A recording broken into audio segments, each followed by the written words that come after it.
Assalamualaikum warahmatullahi wabarakatuh. Perkenalkan, saya Wawan Heri Purwanto, mahasiswa PPG dalam jabatan kategori 1 gelombang 2 tahun 2022, program studi pendidikan ekonomi di Universitas Negeri Malang.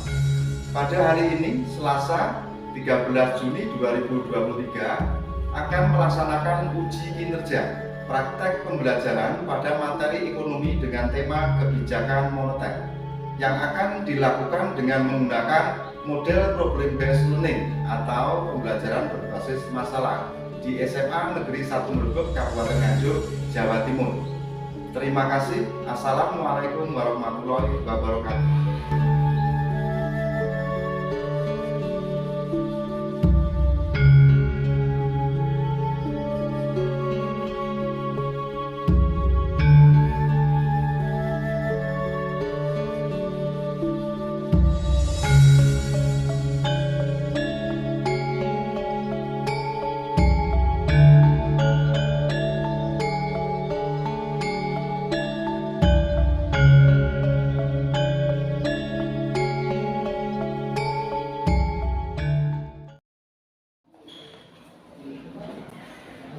Assalamualaikum anak-anak.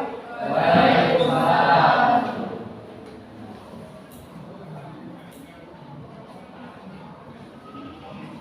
Selamat pagi semuanya. Bagaimana kabar hari ini? Baik ya. Baiklah, kita sebelum memulai pelajaran biasanya kita berdoa dulu ya. Silakan ketua kelas atau salah satu lainnya memimpin doa. Ya, silakan. Siapa Anda? Siap. Mulai. Doa selesai.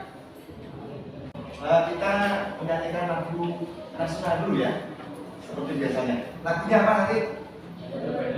Halo, halo Bandung. Boleh? Silakan berdiri.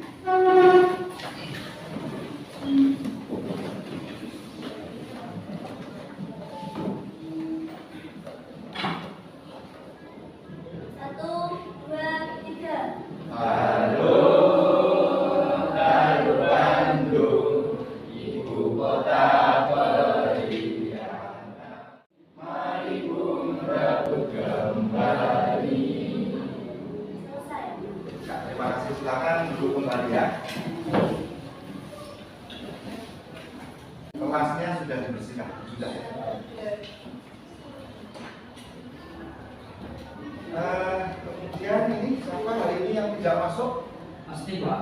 Asti. Ya. Itu kenapa Asti? Dari kemarin izin sakit. Izin sakit ya.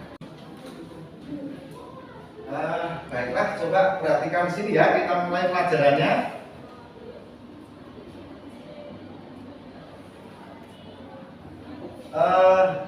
Kita kemarin sudah mempelajari apa ya? Inflasi kalau nggak salah. Inflasi, betul? Oke. Nah, sebelum kita melanjutkan pelajaran selanjutnya, coba saya ingin tahu apakah kalian masih ingat tidak? Apa itu inflasi? Ayo, apa? Coba. Jadi, apa itu inflasi jadi?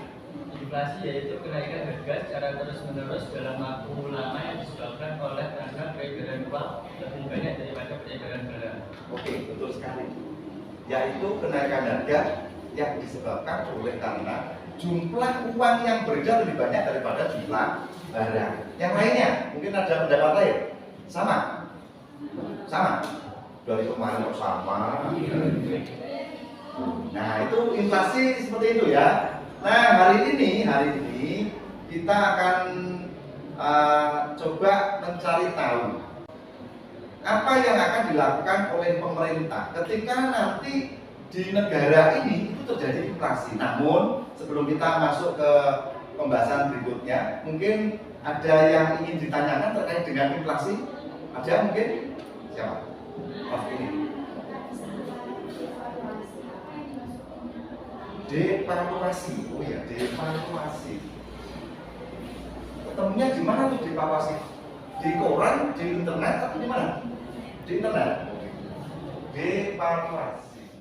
Devaluasi Devaluasi itu adalah kebijakan pemerintah yang dengan sengaja menurunkan nilai mata uang. Tapi kalau nanti temennya revaluasi itu adalah kebijakan pemerintah yang dengan sengaja menaikkan nilai mata uang. Pak, kenapa kalau pemerintah itu menurunkan nilai mata uang? Itu biasanya tujuannya agar supaya kita ini mengurangi jumlah produk impor.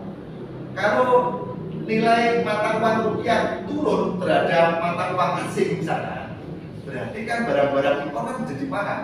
Nah, kalau barang-barang impor itu menjadi mahal, maka diharapkan keinginan untuk mengimpor barang itu menjadi berkurang. Itu ya. Mengapa kok sampai sejauh itu Pak pemerintah itu pikirnya? Nah, ini tujuannya kan untuk menghidupkan sektor usaha dalam negeri. Jadi supaya produk-produk di dalam negeri itu lebih laku daripada produk impor. Begitu saja ya? Nah, bisa dipahami? Nah, itu devaluasi itu seperti itu. Nah, mungkin ada pertanyaan lagi? Tidak. Nah, sekarang perhatikan sini. Hari ini kita akan mempelajari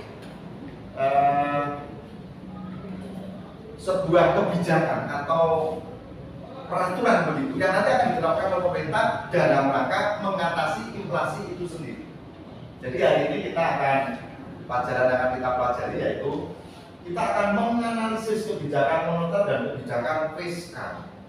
Nah, ini merupakan sebuah kebijakan yang nanti akan ditempuh, dilaksanakan oleh pemerintah dalam rangka untuk mengatasi inflasi. Jadi kebijakan moneter dan kebijakan fiskal. Nah, nanti kita kupas habis nanti ya, dan nanti di akhir pelajaran akan kita sajikan nanti dengan cara presentasi seperti biasanya. Namun kita nggak bisa mempelajari dua-duanya hari ini. Kita fokus dulu ke kebijakan moneter, karena tentunya nggak cukup nanti kalau dua-duanya. Nah, fiskalnya nanti pertemuan berikutnya saja. Paham nggak ya? Namun demikian, sebelum kita akan melanjutkan materi berikutnya, saya punya olahraga seperti biasanya. Mau tahu olahraga?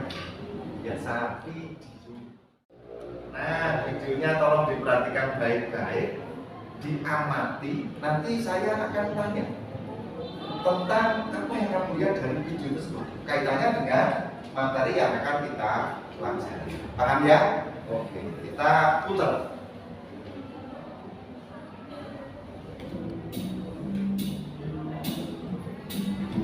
Menurut penelitian Bank Dunia tahun 2015, sekitar 100 juta jiwa penduduk Indonesia hanya memiliki penghasilan Rp330.000 per bulannya. Banyak dari kita bertanya, seperti yang ditanyakan oleh Safina ini, kenapa negara kita tidak mencetak uang sebanyak-banyaknya saja untuk memberantas kemiskinan? Kenapa? Intinya, kita tidak bisa mencetak uang sebanyak-banyaknya karena hal itu bisa mengakibatkan kenaikan harga barang dan penurunan dalam tanda kutip nilai uang itu sendiri, atau yang biasa disebut sebagai inflasi. Bagaimana hal itu dapat terjadi? Pendeknya, dalam suatu pasar, banyaknya jumlah uang beredar dan jumlah barang dibutuhkan haruslah seimbang.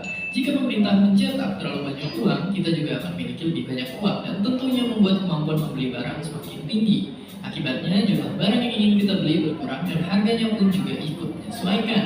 Hal tersebut tidak mengubah apa-apa, kecuali menurunkan dalam tanda kutip nilai uang itu sendiri, sehingga nilainya semakin lama semakin tidak berharga karena jumlahnya yang terlalu banyak.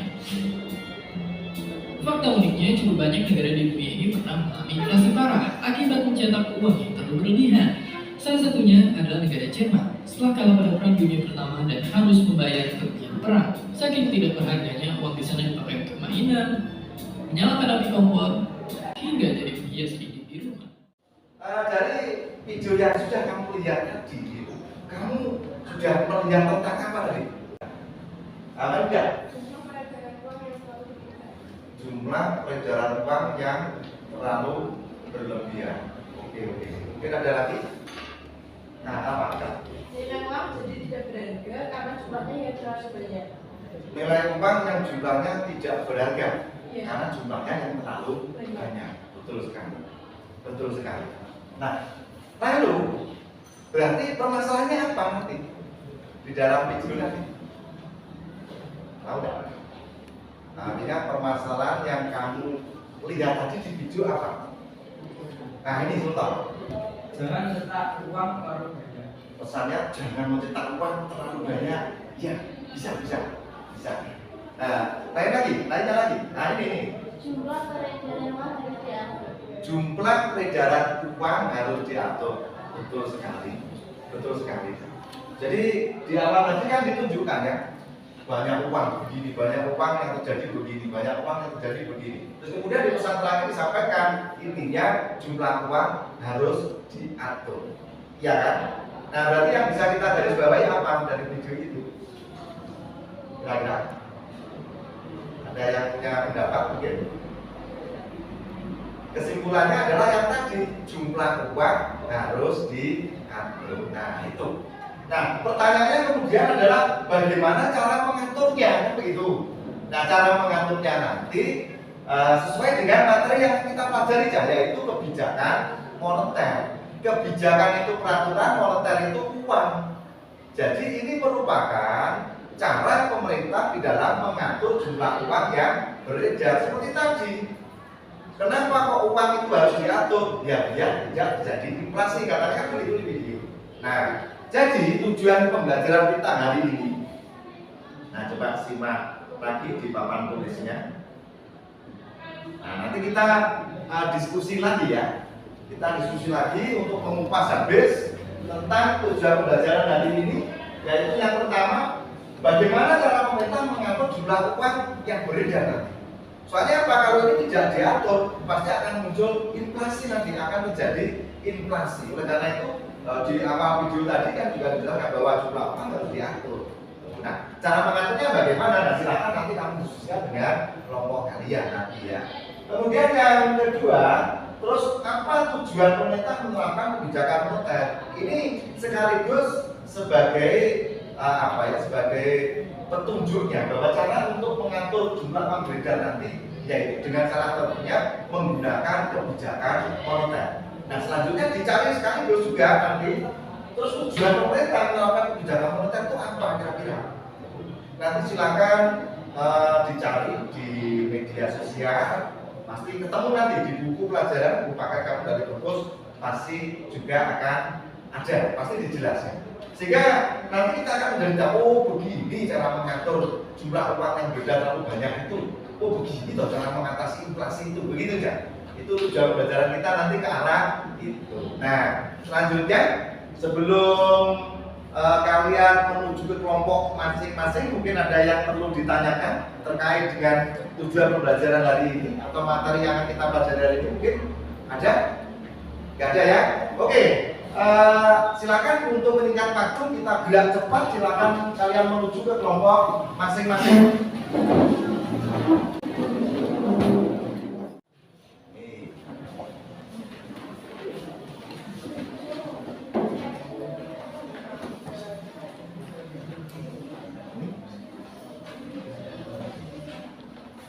Nah, sekarang perhatikan baik-baik. Nah, seperti biasa, dari kami jangan lupa isi dulu nama-nama kelompoknya. Jangan lupa nomor absennya. Biasanya memasukkan nilainya mudah nanti ya di buku penilaian. Nah, kemudian yang tidak boleh lupa lagi adalah di kolom tabel pertama ini. Perhatikan, tuliskan kosakata yang kalian baru temukan di dalam video tersebut dan mungkin di media diskusi kamu seperti dari buku, dari media sosial, kosakata atau istilah-istilah yang kamu anggap baru. Tulis di sini.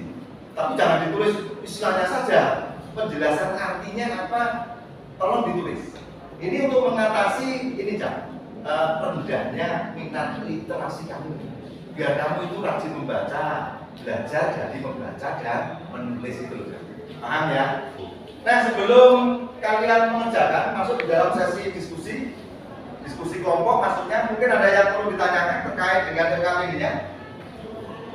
Gak ada? Sudah jelas ya? Oke, 20 menit dari sekarang, silakan dimulai diskusi kelompoknya.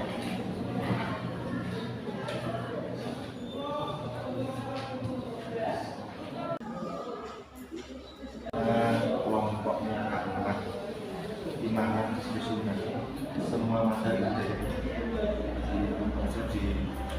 di media sosial.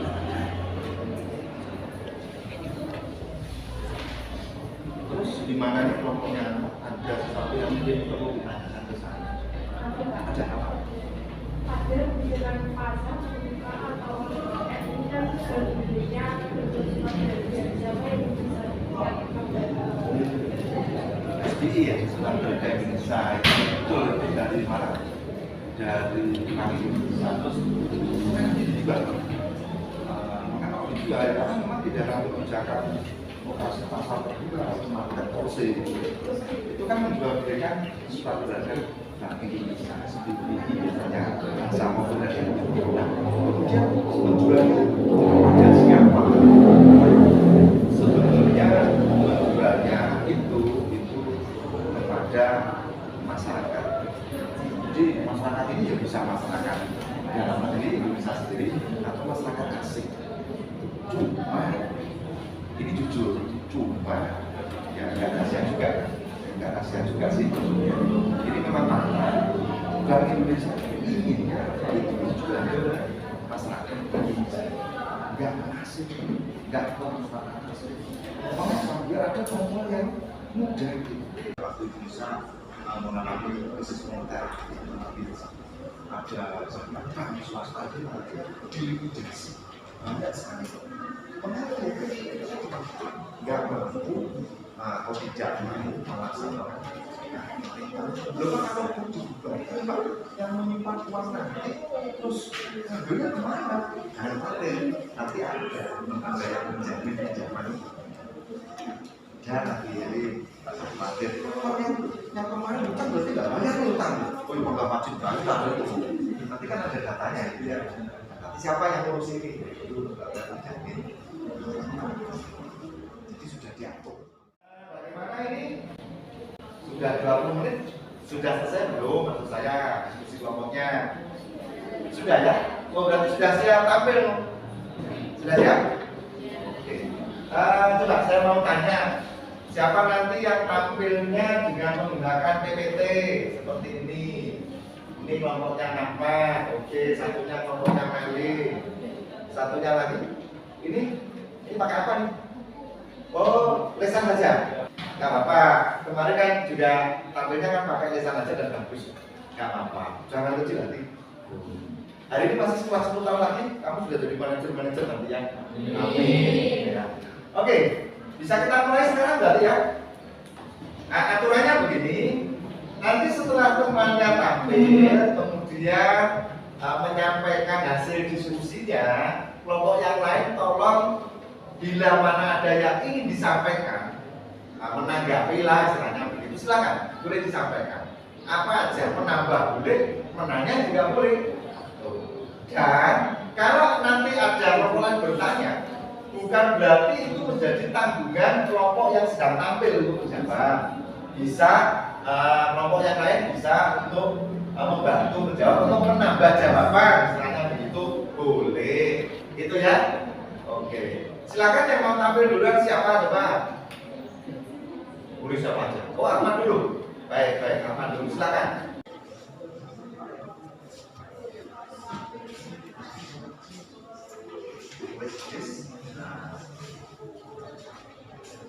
Ini apa nih materinya?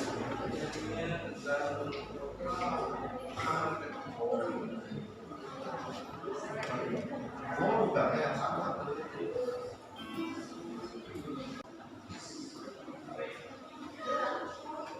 Oke, kita mulai.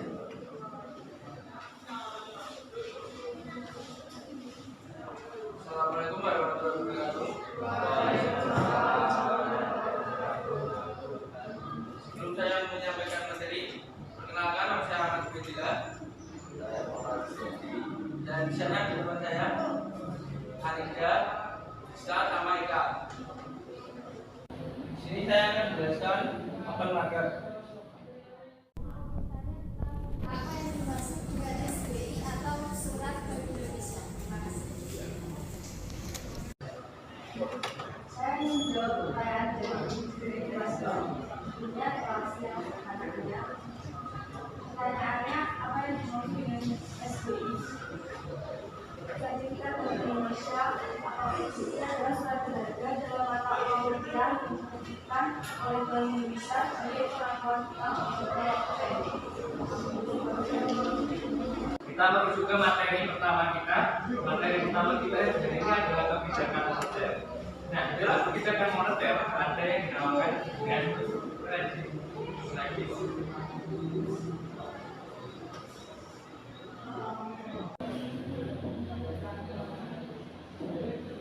Oke, jaminan di sini yang dimaksud jaminan di sini adalah jaminan apa saja yang bisa diberikan oleh debitur, calon debitur terhadap pihak bank yang akan memberikan kredit terhadap calon debitur tersebut. Jadi apabila permintaan kredit yang diajukan oleh calon debitur tersebut tinggi, namun jaminan yang dia berikan terlalu rendah dan tidak sesuai atau tidak seimbang dengan nilai yang diminta kepada bank tersebut, maka bank tidak akan menyetujui kredit yang akan dikeluarkan. Bank tidak akan memberikan apapun kepada calon debitur tersebut karena ditakutkan dengan jaminan seperti itu pihak calon debitur ini gagal membayar kreditnya. Jadi kondisi di sini adalah bagaimana kondisi finansial calon debitur yang akan menerima kredit dari bank tersebut. Apakah finansialnya itu naik turun atau terus ke bawah atau tetap di atas, itu akan dilihat dan diseleksi apakah calon debitur ini layak untuk mendapatkan kredit dari bank tersebut. Apakah calon debitur ini nanti akan tetap bisa membayar kredit setelah jatuh temponya. Nah, itu akan diperhitungkan di survei kondisi yang dilakukan oleh pihak bank. Jadi mungkin seperti itu yang dapat saya sampaikan. Apabila ada pertanyaan, silakan.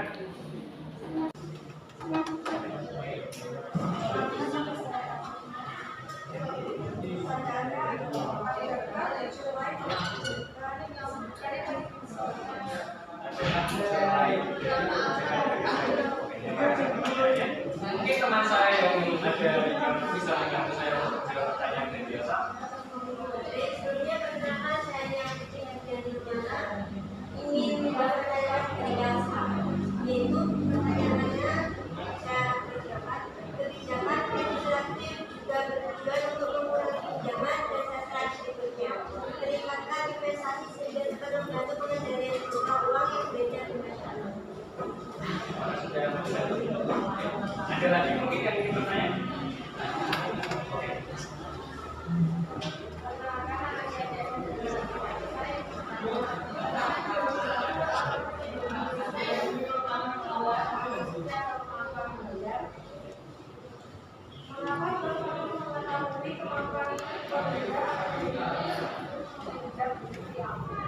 Mungkin teman saya juga membantu saya menjawab pertanyaan dari Desa. Perkenalkan, nama saya Zaki Mahfal, saya ingin menjawab pertanyaan dari Desa. Jadi jawabannya adalah bank perlu mengetahui kemampuan peminjam atau debitur sebelum memberikan kredit, karena pihak bank juga harus tahu terlebih dahulu kapasitas kemampuan membayar yang dimiliki peminjam. Karena pihak bank sendiri juga tidak mau rugi dan agar terjalin suatu kerjasama yang saling menguntungkan. Sebelumnya tadi disampaikan bahwa peredaran uang bisa diatasi dengan kebijakan penetapan jumlah kas atau kas rasio. Lalu bagaimana penetapan pusatnya kas rasio yang baik atau yang ideal? Terima kasih untuk pertanyaannya. Saya akan menjawab pertanyaan dari Anda. Kas rasio yang baik itu adalah kondisi di mana jumlah uang tunai lebih besar daripada jumlah fiskal yang memiliki tanggungan kewajiban bank untuk membayar zakat sebesar 1 miliar. Maka cash transfer atau tabungan cash transfer itu tidak boleh di bawah 1 miliar, jadi harus lebih dari 1 miliar.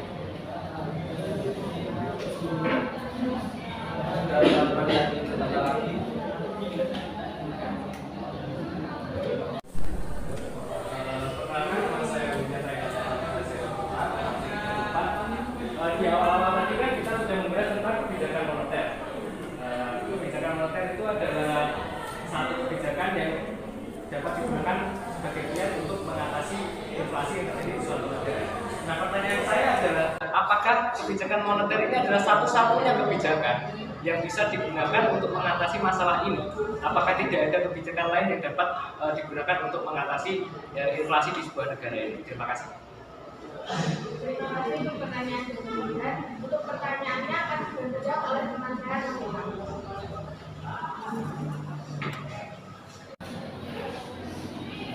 Mohon izin untuk teman-teman semua, saya di sini akan menjawab pertanyaan dari Wildan Rainani.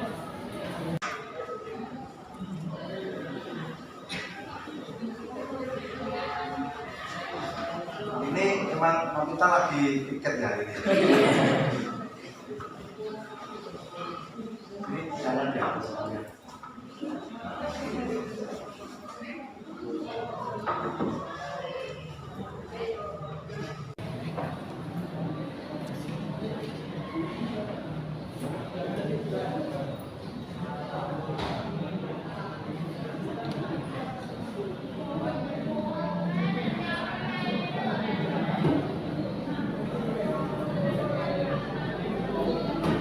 Kalau mau kita lagi tampil cuma bisa kita buat seperti ada gambar-gambar gitu. Kalau beda yang tampil pasti ada urus space, merepotkan yang tiket.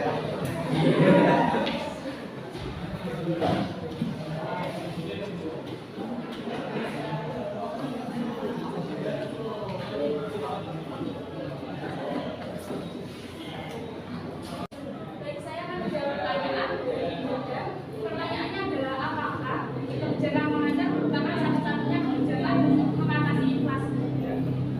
Di sini ada yang telah saya gambar, ada inflasi, uang, dan barang. Nah, pengertian dari inflasi itu sendiri adalah kenaikan harga karena dikarenakan jumlah uang yang beredar itu melebihi dari jumlah benda. Nah, untuk mengatur jumlah uang yang beredar, terdapat suatu kebijakan, yaitu kebijakan moneter. Contohnya, kebijakan moneter itu ada cash ratio atau yang dapat diartikan kebijakan bank sentral untuk mengatur peredaran jumlah uang yang beredar di masyarakat dengan menaikkan atau menurunkan jumlah cadangan kas minimum juga. Selain cash ratio ada juga diskonto, ada open market dan kredit selektif. Nah, untuk mengatasi jumlah barang dapat digunakan salah satu kebijakan lagi, yaitu kebijakan non moneter. Penerapannya dapat dicontohkan seperti subsidi pada sektor usaha dan impor barang. Di antara dua kebijakan tadi terdapat satu kebijakan lagi, yaitu kebijakan fiskal. Kebijakan fiskal ini digunakan untuk mengatur penerimaan dan pengeluaran negara. Nah, jadi kesimpulan dari yang telah saya jelaskan di sini, apakah kebijakan moneter merupakan satu-satunya kebijakan yang digunakan untuk mengatur inflasi? Itu tentu saja jawabannya tidak, karena terdapat tiga kebijakan, yaitu kebijakan moneter, kebijakan non moneter, dan kebijakan fiskal. Terima kasih. Sudah itu aja. Gimana, Wildan? Sudah puas dengan jawaban moneter? Ada yang bertanya lagi? Ya, mungkin ada yang mau ditanyakan lagi. Sudah. Oke, silakan. Demikian yang saya sampaikan. Bila ada kurang lebihnya saya mohon maaf. Wassalamualaikum warahmatullahi wabarakatuh.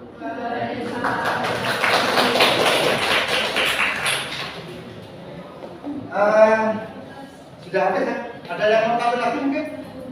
Minggu depan tampil lagi gitu ya. Sebelumnya mari kita close yang mulia buat kelas kita ya.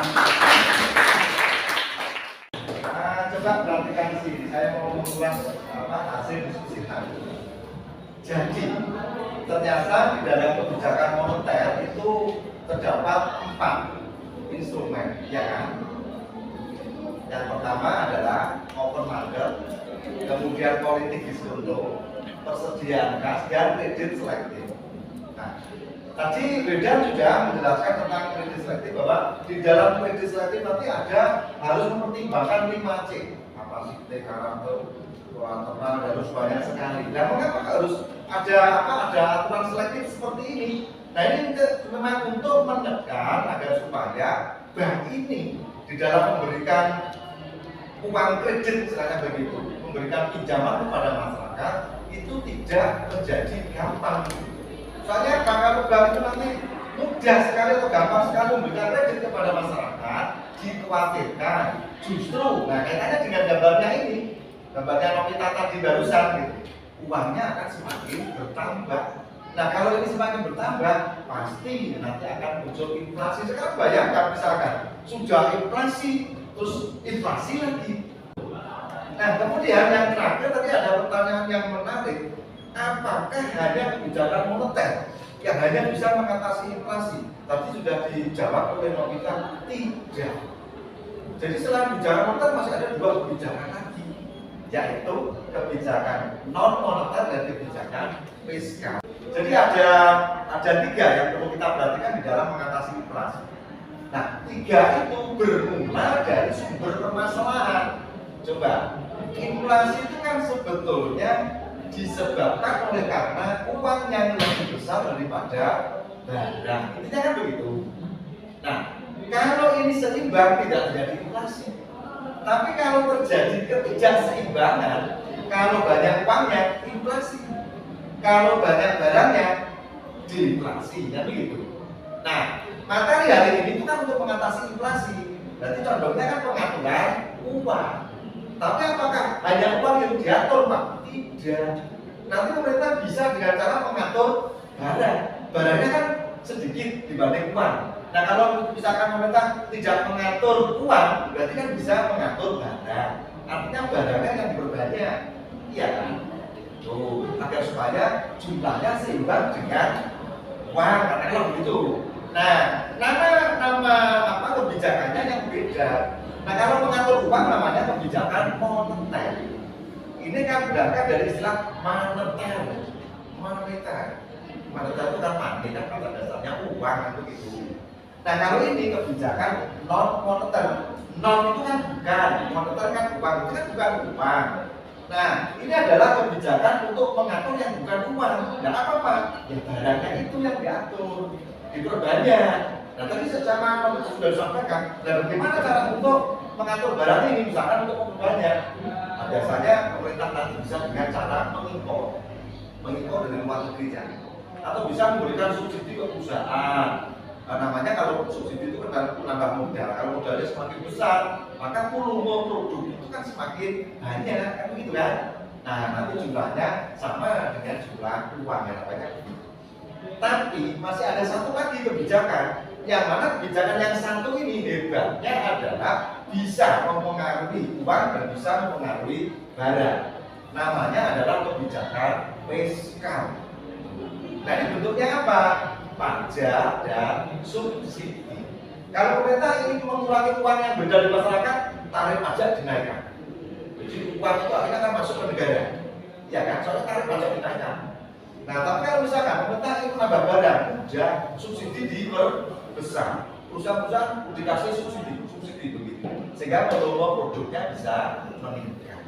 Nah untuk kebijakan fiskal nanti akan kita bahas minggu depan. Ya kita hari ini fokus ke moneter. Begitu saya paham. Oke. Nah sekarang bagaimana dengan LKPD-nya? Sudah selesai belum? Kalau sudah silakan dikumpulkan di meja dulu sini. Ya. Kalau belum ya silakan dilanjutkan, saya tunggu. Nah yang LKPD-nya sudah selesai, boleh silakan dikumpulkan di meja dulu. Nanti langsung saya koreksi gitu ya.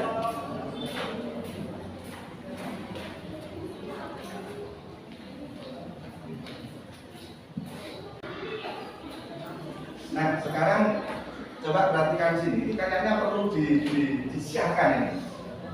Kelompok mana yang hasil pekerjaan dan kinerjanya bagus gitu ya.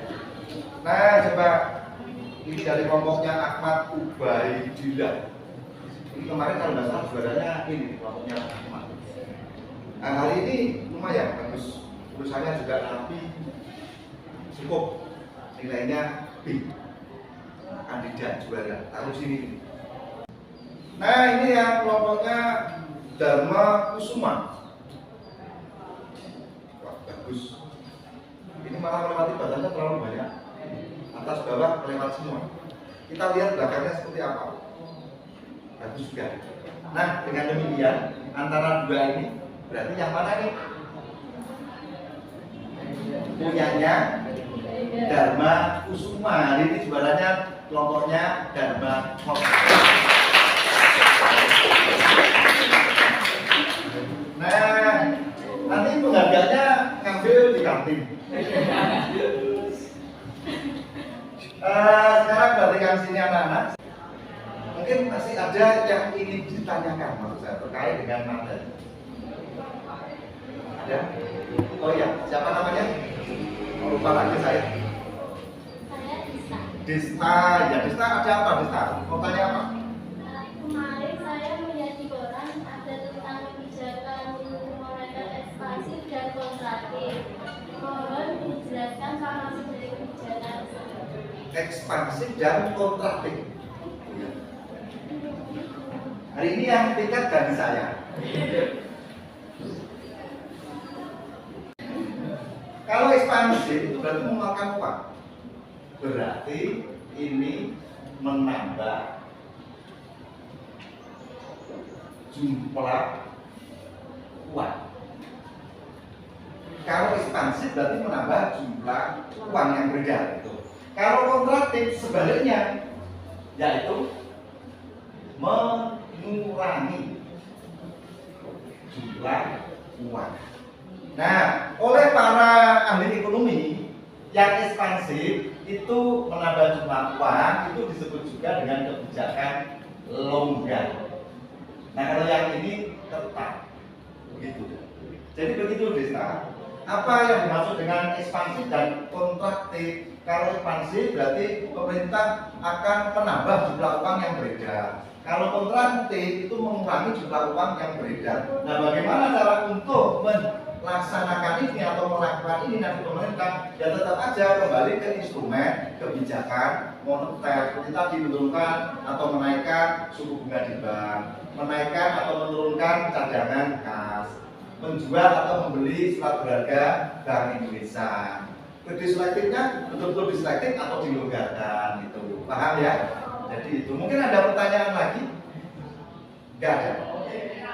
Betul? Oke. Nah, sekarang coba kalau begitu kita simpulkan sekarang ya apa yang sudah kita pelajari tadi. Kalau begitu, kebijakan moneter itu adalah kebijakan untuk mengatur peredaran uang yang beredar ya. Tuh. Yang kedua, ada berapakah instrumen kebijakan moneter kalau begitu? Ada berapa tadi? 4, betul sekali. 1 apa? Open market. Satunya lagi apa? Cash ratio kurang 2. Satu lagi. Kredit selektif kurang 1 apa? Politik diskonto. Ya, open market, kredit selektif, politik diskonto, terus yang terakhir persediaan kas rasio. Ini diingat-ingat ya. Nah, kemudian ini yang mungkin agak sulit. Tujuan kebijakan moneter apa kalau begitu? Apa? Coba. Menjaga stabilitas ekonomi. Nah, ada lagi mungkin saya sebentar tulis stabilitas ekonomi tujuannya. Ada lagi? Sebelahnya. Menjaga stabilitas harga. Stabilitas harga. Ada lagi mungkin? Nah ini Dharma. Kesempatan kerja. Jadi betul sekali ya, tujuannya menerapkan kebijakan moneter itu apa? Coba perhatikan sini. Stabilitas ekonomi. Ekonomi itu kalau stabil kan hidup kan menjadi nyaman. Nyaman itu kaitannya dengan kesejahteraan. Nah, stabilitas ekonomi, stabilitas harga, harga stabil. Berarti kan ini kan nggak mengganggu perekonomian kalau harganya stabil. Nah, kalau dua ini terwujud, maka nanti ujung-ujungnya pasti akan terbuka kesempatan kerja. Jadi kalau ekonomi stabil, harga juga stabil, itu pasti di negara tersebut akan cenderung bisa untuk mewujudkan terjadinya pertumbuhan dan pembangunan ekonomi. Nah, di dalam terjadinya pertumbuhan dan pembangunan ekonomi pasti tidak akan meninggalkan adanya kesempatan kerja. Itu kuncinya. Itu saya. Jadi ini tujuannya. Kurang lebihnya silakan nanti belajar lagi di rumah. Kemudian berarti hari ini kamu dapat apa lagi mungkin selain ini Cak? Dari pembelajaran hari ini kamu dapat apa yang kamu dapatkan, maksud saya apa ya? Apa sih? Peredaran uang harus diatur.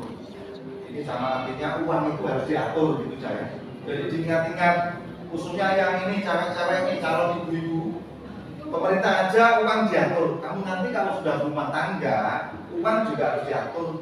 Jangan gampang beli ini, beli itu, Shopee, nggak boleh. Ya boleh lah, tapi ya jangan sering-sering itu maksudnya ya. Tuh, ada lagi mungkin, apalagi yang kamu dapatkan selain bahwa uang harus diatur. Apa? Ada lagi mungkin? Ini. Oh iya. 4 kebijakan mengatur peredaran uang yang tadi ya. Oke, betul sekali. Terakhir, tadi kesulitannya apa? Belajar hari ini? Tidak ada ya? Semuanya bisa ya? Oke, di buku pasti ada, di medsos ada. Baik anak-anak, coba perhatikan sini. Minggu depan, jadi minggu depan sebelum pelajarannya ekonomi, tolong malamnya kalian pelajari tentang lanjutannya yang hari ini. Setelah kebijakan moneter yaitu kebijakan fiskal. Nah ini yang tadi sudah disinggung oleh Novita tadi. Ini akan lebih seru nanti kebijakan fiskal ya, karena kita akan tahu bagaimana upaya terakhir pemerintah di dalam mengatasi inflasi. Bagaimana upaya pemerintah mengatur pendapatan negaranya dalam mengatasi inflasi. Ini kan lebih seru lagi nanti. Gitu ya. Oke. Dengan demikian hari ini saya akhiri sekian dulu saja. Ingat tetap jaga kesehatannya dan selalu tetap semangat belajar ya, tetap semangat belajar. Sekali lagi terima kasih untuk hari ini.